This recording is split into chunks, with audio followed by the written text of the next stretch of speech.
un véritable danger que courent les enfants de Dieu à croire, parce qu'on est tous membres du corps de Christ, qu'on peut donc prendre les ministères divins comme étant des ministères qui sont à notre point d'égalité. Et lorsque aujourd'hui un châtiment de Dieu tombe sur un peuple, je ne pense pas qu'il y ait quelqu'un qui peut délivrer quelqu'un du châtiment divin. Parce que la parole de Dieu dit qu'il a châtié des rois, qu'il a châtié des nations aussi plus puissantes qu'Israël, pour l'honneur de son nom, à cause du choix de Dieu sur un peuple. Dieu a choisi au milieu de nous des hommes et des femmes qui ont été choisis pour être ou pour porter l'étendard de la gloire de Dieu ici-bas, pour prêcher l'évangile et pour veiller sur les âmes. Mais aujourd'hui, si un démon possède quelqu'un, Dieu, un serviteur de Dieu peut vous en délivrer par la puissance du Saint-Esprit de Dieu. Lorsque le châtiment vient de Dieu lui-même, personne sur terre, ni sous la terre, ou même dans les cieux ne peut être d'aucun secours dans la vie des enfants de Dieu. C'est pour dire que beaucoup, à cause de la familiarité et du mépris qui s'est installé dans la vie du peuple de Dieu et des serviteurs de Dieu, beaucoup sont tombés dans la malédiction. Et oui, beaucoup sont tombés dans la malédiction. Beaucoup ont été détruits sans connaître la cause de leur destruction, sans connaître la cause de leur malheur, sans connaître réellement ce qui s'est passé pour que ce peuple soit réellement détruit. Je vais vous raconter une petite anecdote. Un jour, j'ai reçu un frère qui avait des difficultés et qui voulait qu'on prie pour ces difficultés-là. Et donc, pendant qu'on parlait, pendant qu'on s'exhortait, le Saint-Esprit me révèle réellement que s'il était dans cet état, s'il souffrait, c'est parce qu'il était malpoli, irrespectueux à l'endroit de son propre pasteur. Je lui ai simplement dit, frère, le problème n'est pas de prier pour que ces difficultés cessent. Mais le problème est que tu repartes au pied de ton berger, de celui qui veille sur l'état de ton âme, de celui qui te prêche l'évangile, de celui qui t'enseigne. Va t'humilier, demande pardon et tu verras que les choses vont changer. Parce que si tu vis des instants difficiles, parce que tu es un rebelle à l'endroit de ton autorité spirituelle, il dit, ben, qui est mon pasteur? C'est un homme. Il dit, ah bon, mais tu viens aussi à l'endroit d'un autre pasteur qui est aussi d'un homme. Pourquoi voudrais-tu qu'un autre homme de Dieu prie pour toi? Et tu traites ton pasteur à toi comme étant un homme, tu le rabaisses, tu le méprises. Et quand il parle, tu vois de l'arrogance dans son langage. Et le Saint-Esprit dit, voilà pourquoi il est en train de souffrir. En fait, beaucoup subissent des malédictions. Parce que, bien aimé, au fur et à mesure que nous sommes en train d'avancer, l'objectif, c'est que chacun de nous vive la gloire de Dieu. Et que tous ceux qui sont autour de nous comme étant des canaux qui peuvent être des sources de bénédiction, que nous puissions en bénéficier carrément. Mais si nous négligeons certains faits, et si nous, les serviteurs de Dieu, nous n'enseignons pas le peuple de Dieu pour savoir tel chemin peut être source de bénédiction pour vous, et tel chemin peut être source de malheur, c'est que nous ne servirons à rien, ou nous ne servons à rien. Parce que nous devons être des sonnettes d'alarme, des gendarmes, des éclaireurs, pour vous éviter le malheur, et pour vous donner la possibilité de vivre les largesses divines. Et oui, la leçon, ce matin, c'est de ne pas subir le châtiment de Dieu. Et pour ne pas subir le châtiment de Dieu, c'est d'éviter d'offenser l'onction. Parce que souvent, on croit mépriser l'homme. Mais vous oubliez que vous ne méprisez pas l'homme seulement, vous méprisez également l'onction qui se trouve dans l'homme. Et très souvent, tous ceux qui ont méprisé l'onction qui se trouve dans la vie des serviteurs de Dieu ont écopé ça durement. Tous ceux qui ont méprisé l'onction que le Seigneur a placée pour que cette onction soit source de délivrance, pour que cette onction soit source de restauration, pour que cette onction soit source de bénédiction, tous ceux qui ont méprisé l'onction ont écopé. Beaucoup dans les familles, on a accusé des sorciers, que tel a vécu ceci, tel a vécu cela. C'est des sorciers qui ont fait ça. Au moment où tu es là, tu es le propre sorcier de ta vie, simplement parce que tu as méprisé un homme de Dieu. Quand tu méprises un homme de Dieu, c'est Dieu qui te gère. Parce que ce n'est pas lui que tu méprises. Et donc nous allons découvrir dans la parole de Dieu la teneur de ce que je suis en train de dire pour connaître quelle est l'origine de notre onction. Souvent, nous avons souvent l'habitude de dire que chaque serviteur de Dieu possède l'onction de Dieu. Mais de quelle onction on est en train de parler? Pourquoi c'est aussi tragique? Pourquoi c'est aussi grave? Et oui, c'est la parole de Dieu qui va nous le dire. Nous savons tous que Dieu est en même temps Père, Fils et Saint-Esprit. Un Dieu trinitaire, mais un seul, uni. Et donc, nous le savons tous qu'il y a 3 personnes en Dieu. Mais chacune de ces personnes en Dieu possède un caractère qui lui est propre. Le Père a un caractère qui lui est propre. Allez-y dans l'Ancien Testament pour le connaître.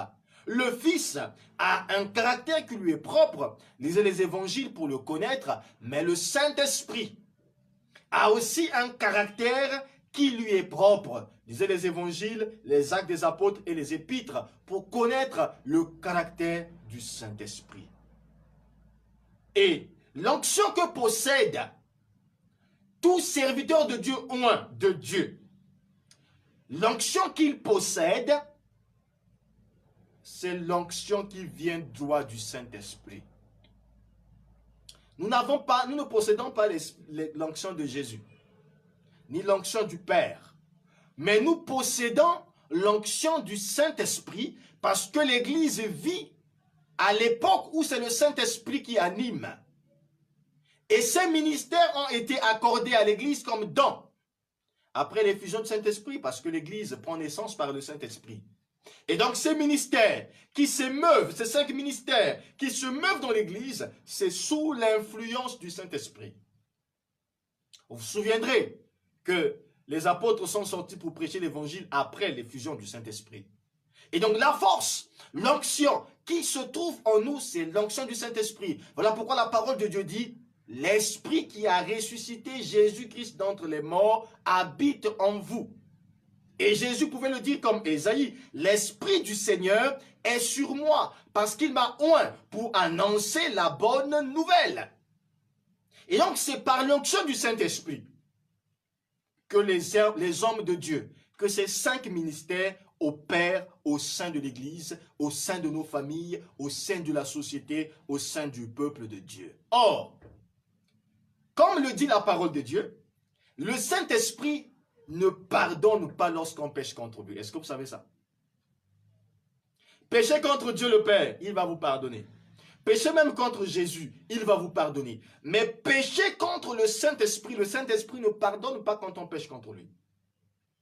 C'est même la personnalité divine la plus sensible dans la Sainte Trinité. On ne joue pas avec le Saint-Esprit.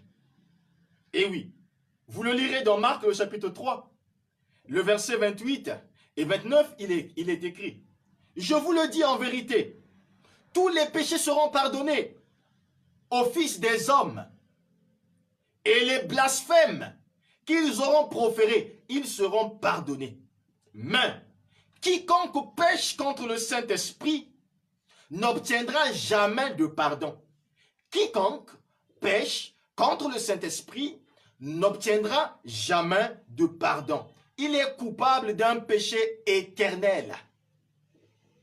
Il est coupable d'un péché éternel. Et tout le long de la Bible, de nombreux exemples montrent également les châtiments subis par des diverses personnes qui n'avaient pas respecté l'onction des serviteurs de Dieu. Par conséquent, l'onction du Saint-Esprit. Et ces châtiments ont été constatés dans l'Ancien Testament, c'est-à-dire le temps de la loi, comme dans le Nouveau Testament, le temps de la grâce. Beaucoup ont été châtiés. Aujourd'hui, plusieurs disent que tous les serviteurs de Dieu ne sont pas vrais, qu'il y a beaucoup de malhonnêtes, qu'il y a du faux, qu'il y a. Nous racontons assez de choses à ce sujet-là. Mais j'aimerais simplement vous dire une chose. Vous pouvez avoir un contenant propre dehors, mais avec des choses sales à l'intérieur. Et vous pouvez aussi avoir un contenant qui semble être sale dehors, avec un contenu propre à l'intérieur. Qu'est-ce que j'aimerais dire? Ces serviteurs de Dieu ne se sont pas choisis eux-mêmes, mais ils ont été choisis par Dieu. Et nous, notre problème, c'est l'onction que le Seigneur a placée dans la vie de ces serviteurs de Dieu-là.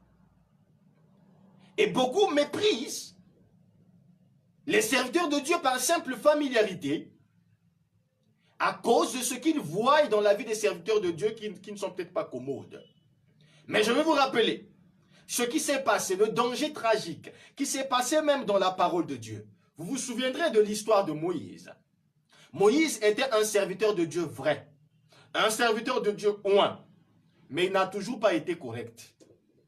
Une fois, il s'est même égaré jusqu'à transgresser lui-même la parole de Dieu. Je ne viens pas faire la défense des serviteurs de Dieu, mais j'attire ton attention parce que le Seigneur est juste. Et la parole de Dieu dit que Dieu veille sur sa parole pour l'accomplir. Et la parole de Dieu dit de Dieu qui n'a jamais changé. Il est le même hier, aujourd'hui et éternellement. Ce qui s'est passé au temps de Moïse est encore valable en notre temps aujourd'hui. Vous connaissez cet épisode de Moïse qui va aller prendre une femme étrangère, ce qui était interdit par la loi. Moïse va prendre une femme couchite et son frère Aaron et sa sœur ne sont pas d'accord. Ils vont donc commencer à murmurer contre Moïse pour dire qu'il se prend même pour qui? Est-ce que Dieu ne parle que par lui? Est-ce que Dieu ne s'est pas révélé à toi, Aaron? Pourquoi c'est seulement lui? Il se prend la tête parce que Dieu parle par lui et il se permet d'aller prendre une femme étrangère et pourtant la loi est contre ça. 1.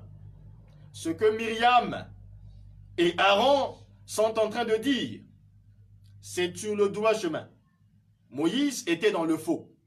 Mais automatiquement, qu'est-ce qui s'est passé? Myriam, pendant qu'elle était en train de murmurer contre Moïse, Myriam est frappée de lèpre automatiquement. Dieu n'a pas attendu de midi à 14 heures. Il frappe Myriam en disant, qui es-tu pour juger mon serviteur? S'il tombe, ça me regarde. S'il se relève, ça me regarde. C'est moi qui lui ai choisi et c'est moi qui lui ai établi. Souvent, quand on lit ces textes bibliques, on a l'impression qu'on donne la tête dure au serviteur de Dieu. Non. Mais on veut éviter le danger dans la vie des enfants de Dieu. Parce que ce n'est pas à nous de faire justice. Dieu est vivant là-haut. Il traite ses serviteurs aussi durs, si vous ne le savez pas. Dieu, lorsqu'il choisit un homme, s'il a des faiblesses, Dieu le traite aussi dur.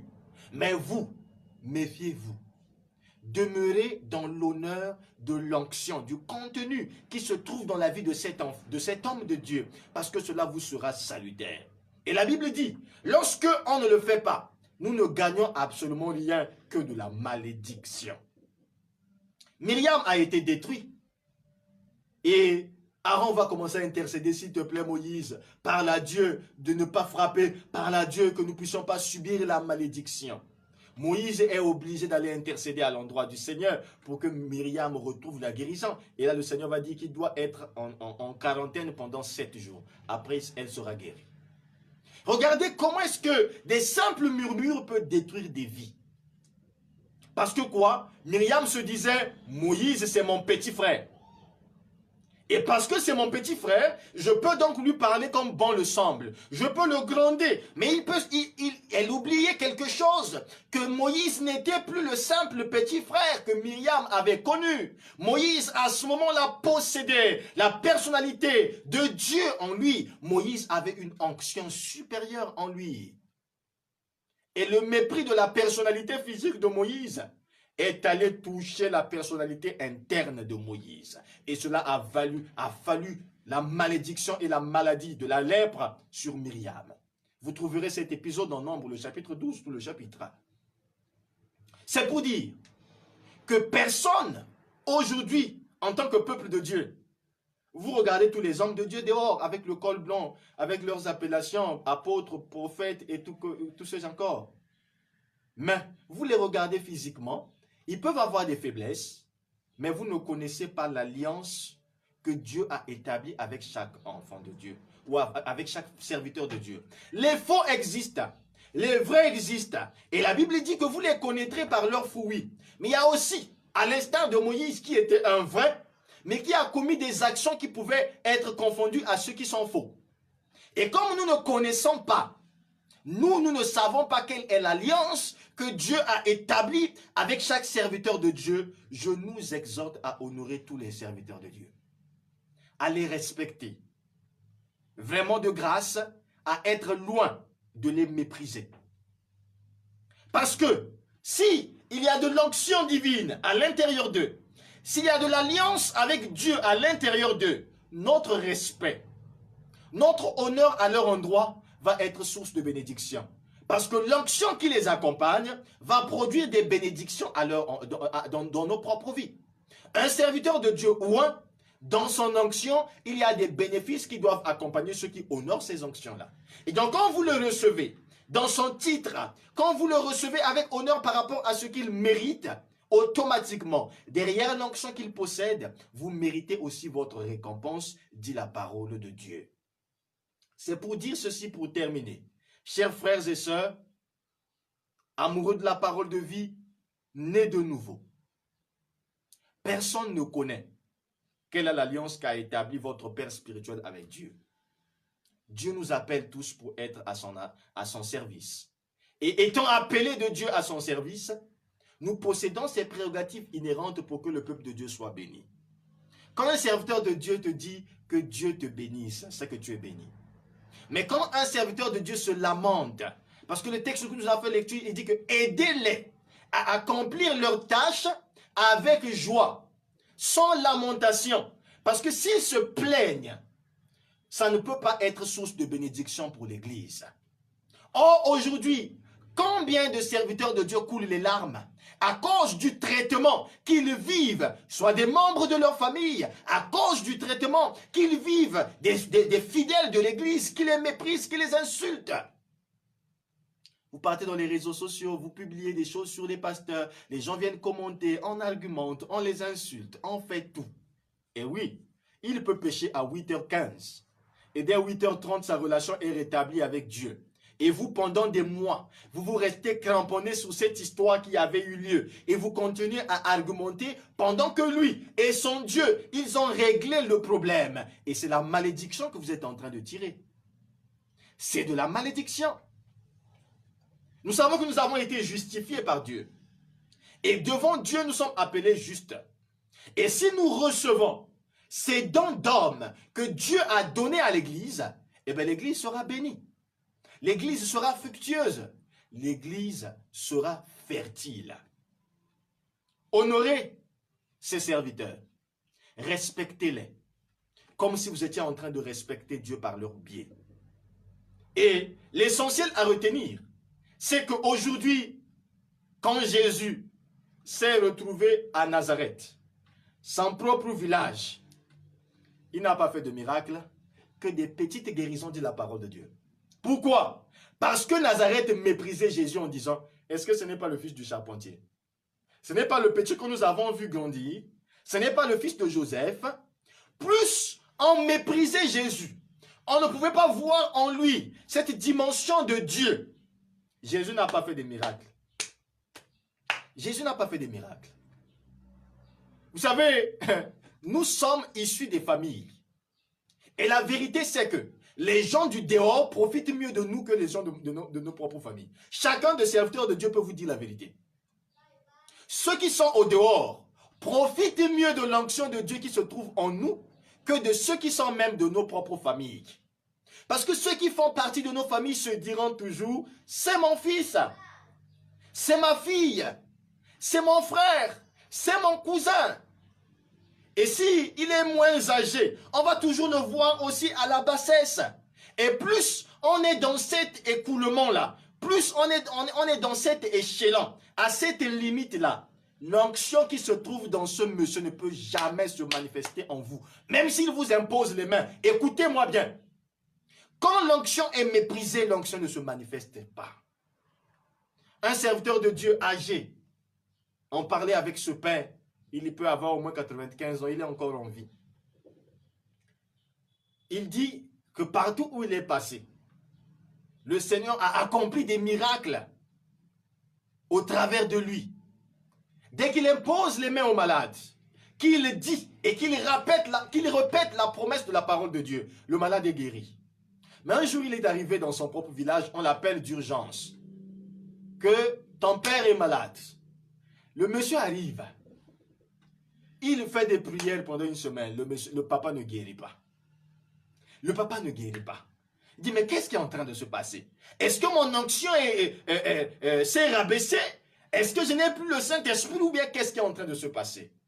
Et là, le Saint-Esprit lui dit, je ne peux pas me manifester dans un milieu où je ne suis pas honoré. Si tu n'es pas honoré dans ta famille, c'est que moi non plus je ne suis pas honoré.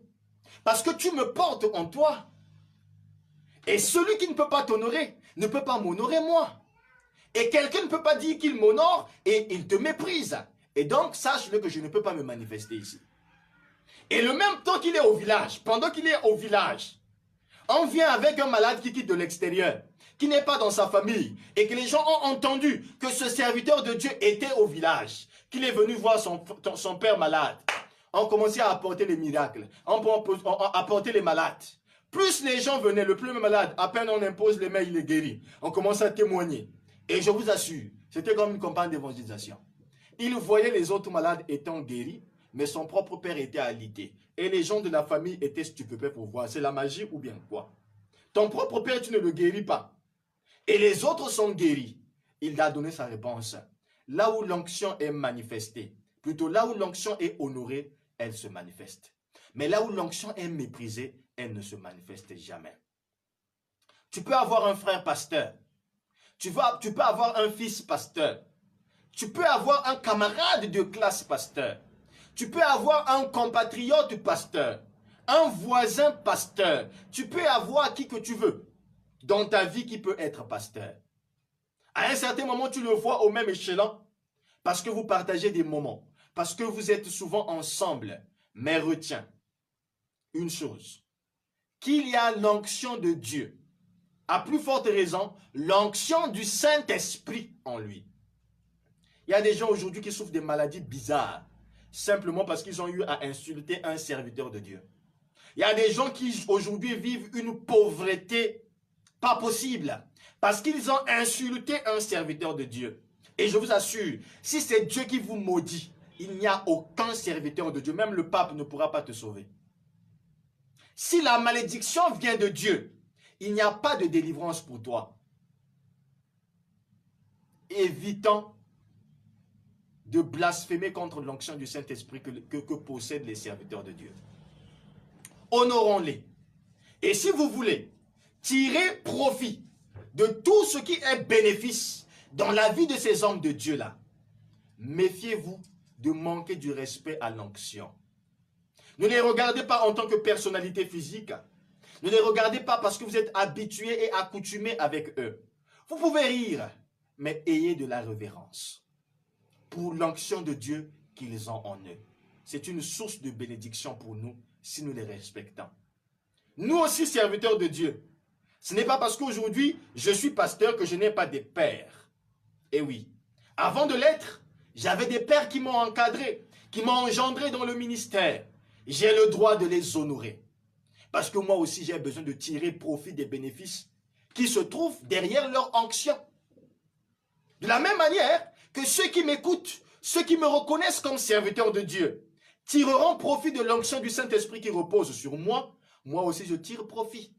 Voilà pourquoi beaucoup de serviteurs de Dieu sont devenus orgueilleux simplement parce qu'ils ont porté le col blanc.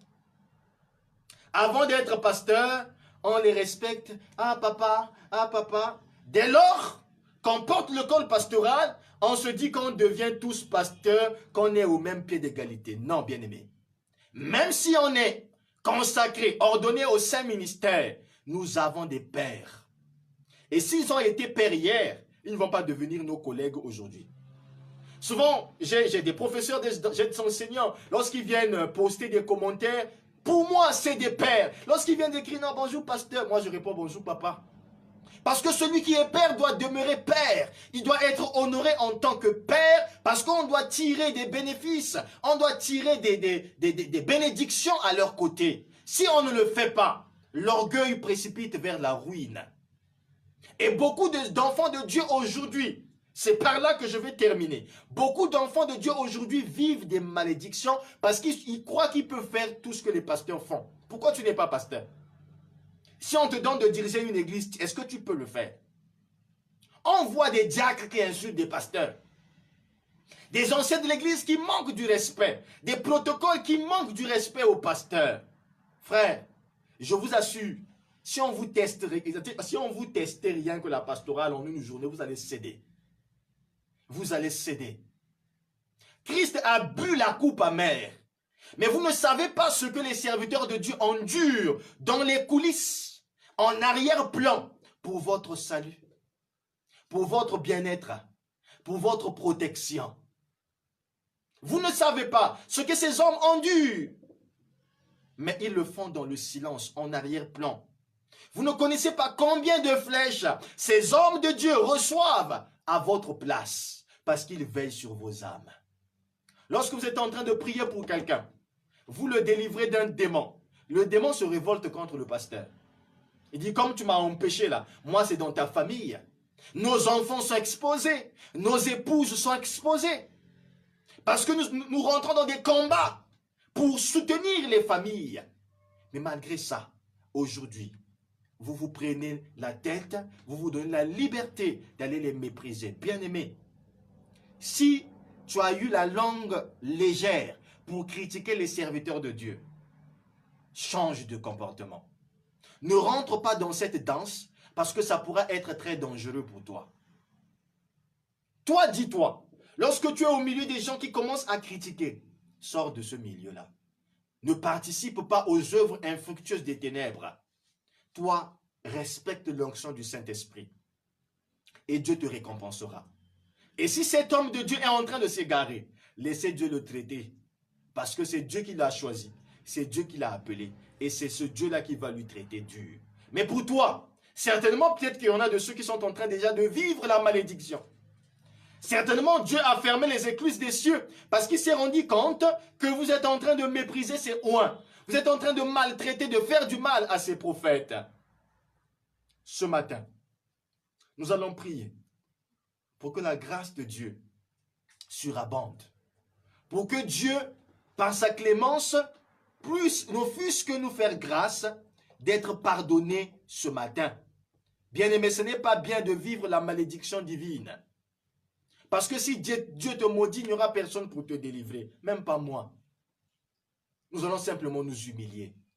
Est-ce que sur les réseaux sociaux, je n'ai pas commenté des paroles insultantes à l'endroit des serviteurs de Dieu? Est-ce que je n'ai pas? Si nous constatons qu'un serviteur de Dieu est en train de s'égarer, mettez les genoux au sol. Implorez la grâce de Dieu en lui disant, Seigneur, tu nous as donné cet homme comme don pour l'édification du corps de Christ. Ne permets pas donc que Satan puisse avoir de l'emprise dans sa vie. Est-ce que vous intercédez même pour vos pères spirituels? Est-ce que vous intercédez même pour vos conducteurs spirituels? À la place de les mépriser, de les prendre au même échelon que vous, honorez l'onction qui se trouve en eux. Et si jadis tu ne le faisais pas, c'est le temps de la repentance.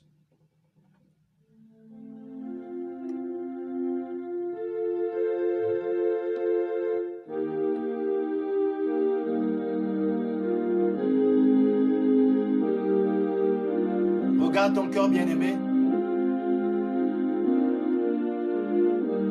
Comment est-ce que tu t'es comporté à l'égard des conducteurs spirituels?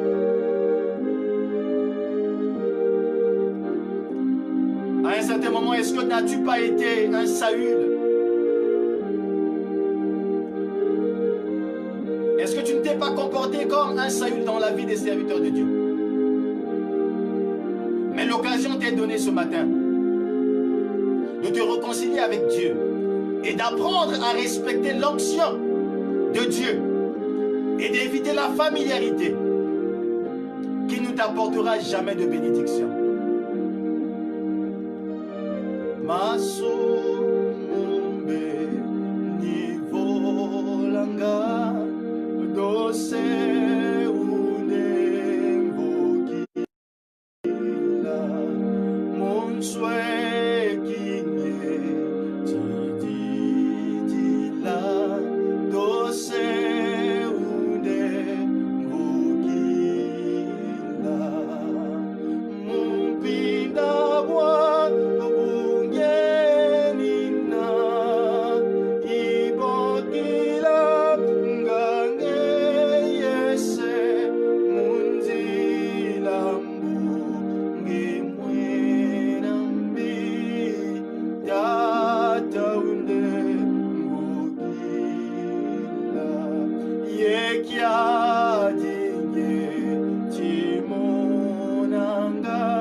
Lorsqu'on pêche contre le Saint-Esprit, on ne peut pas vivre le bonheur. Lorsqu'on méprise l'onction du Saint-Esprit, on ne peut pas vivre le bonheur. Oh Jésus.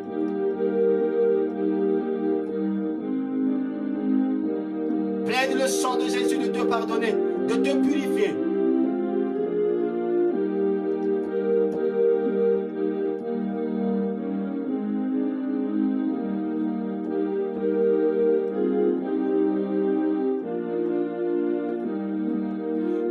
Yesalukia kumbungiri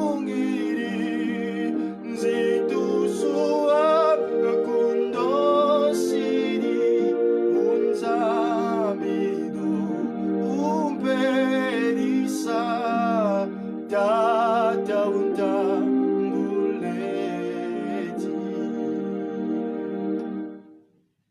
Éternel notre Dieu, notre Père, nous supplions ta miséricorde. Tu nous as sauvés pour que nous puissions grandir, que nous puissions aller de l'avant. Ce matin, tu nous révèles le danger de la familiarité avec les 5 ministères que tu as établis dans l'Église. Tu nous révèles le danger que nous courons lorsque nous refusons d'honorer les 5 ministères et lorsque nous les méprisons. Certainement, beaucoup se retrouveront dans le mépris de ces hommes. Mais tu les appelles des dons d'hommes. Quel privilège de recevoir un don de Dieu. Beaucoup honorent les dons spirituels qui ne peuvent voir, mais qui ne voient que se sentir et se manifester. Et beaucoup sont tombés dans le mépris de ces dons d'hommes que tu as placés dans l'Église pour l'édification du corps de Christ. Ces hommes qui veillent sur nos âmes, à qui tu demanderas des comptes.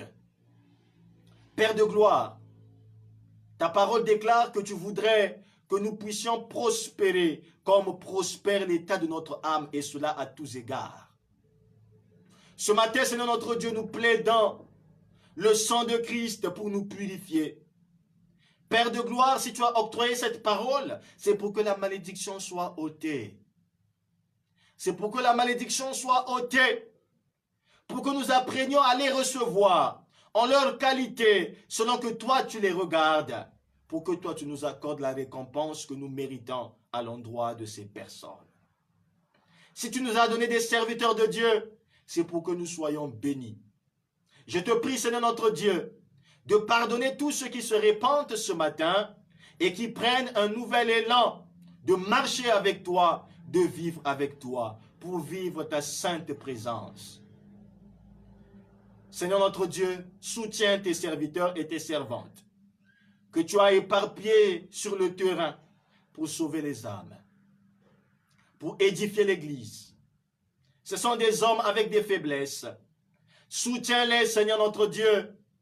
Soutiens-les, ô Dieu de gloire, dans leur mission, parce que nous avons toujours besoin de toi, et sans toi, nous ne pouvons absolument rien faire. Nous croyons certainement que ta parole va accomplir l'essence même de ta puissance pour que nos familles, nos ménages, nous retrouvons en toi la sainteté, la joie et la restauration. Oh, fais reconnaître au Dieu de gloire à tous ceux de nos membres de famille qui ne sont peut-être pas capables de reconnaître l'onction que tu as placée dans leur famille, le privilège que tu as placé dans leur famille. Mais le Saint-Esprit est celui qui nous a appris qu'on n'est pas prophète chez soi. Mais donne-leur d'honorer même l'onction des serviteurs connexes pour que nos familles soient bénies. Éloigne de nos familles les châtiments. Mais donne-nous, Seigneur notre Dieu, de vivre ta gloire et de vivre ton honneur en Jésus-Christ notre Seigneur. Oh, donne à ceux qui auront le privilège d'écouter ce message en replay à une heure donnée, de vivre ta sainteté et de vivre ta sainte présence au nom suprême de Jésus-Christ. Amen. Bien-aimés, nous avançons lentement vers la fin de notre culte. Nous avons été dérangés par la connexion ce matin et nous retrouverons donc ce culte en 2 phases et en replay aussi sur notre chaîne YouTube Parole de Vie TV. Et donc, que la grâce de Dieu demeure votre partage, afin que, par cette même grâce, que nous puissions nous retrouver, si Dieu le veut, jeudi pour un enseignement et dimanche pour le culte dominical. Recevons la bénédiction de notre Dieu. Éternel notre Dieu, une semaine débute. Et tu nous fais grâce de voir l'apogée de cette nouvelle semaine. Notre prière est que tu nous gardes irrépréhensibles, afin que chacun de nous puisse vivre l'éclat de ta gloire. Bénis l'œuvre de nos mains et accompagne ton peuple partout comme un protecteur par excellence. Donne à ton peuple de vivre les largesses. Que ta main s'appesantisse sur tous nos projets de plusieurs ordres, afin que chacun de ton peuple ici rassemblé par la foi vive la quintessence de ta bénédiction. Que la paix de Dieu qui surpasse toute intelligence garde vos corps, votre esprit et votre âme irrépréhensibles jusqu'à l'avènement de notre Seigneur Jésus-Christ. Soyez bénis, demeurez bénis et soyez des connecteurs logiques de bénédiction dans la vie des autres au nom suprême de Jésus-Christ. Amen. Que la grâce de Dieu demeure votre partage et nous nous retrouverons très prochainement.